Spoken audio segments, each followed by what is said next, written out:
يا مساء الفل، النهاردة عملت الفراخ الروستو بالزبدة والأعشاب خطيرة. أول حاجة معايا الفراخ أنا غسلاها كويس جدا. دي الخضار بتاعي، قطعت البطاطس عريضة بالمنظر ده عشان ما تتهراش في السوا. وبعد كده كان عندي كوسة قطعتها برضو، ومشروم بيدي طعم حلو جدا، نكتر في المشروم. معايا كوسة ومعايا طماطماية كده بتدي برضو طعم حلو. وبعد كده معايا البصل، 5 حبات من البصل قطعتهم جوليان بالمنظر ده.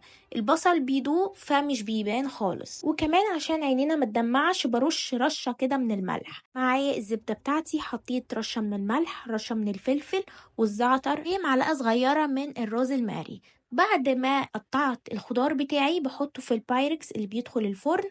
طبعا ابقى متأكدة ان الفرخة يعني مفصولة من اللحمة والجلد بتاعها.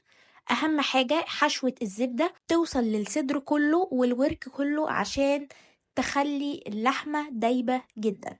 معايا الفراخ انا حطيتها مع الخضار بتاعي، بس كده. ورق زبدة يكون قد مقاس الفويل. ببتدي اني كده اغطي الفراخ بتاعتي.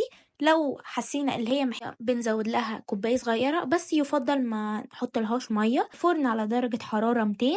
سبتها طبعا تستوي الأول، وبعد كده حطيتها شواية تاخد لون حلو كده. الخضار استوى، عملت جنبها رز أصفر. اعملوه بألف هنا وشفا.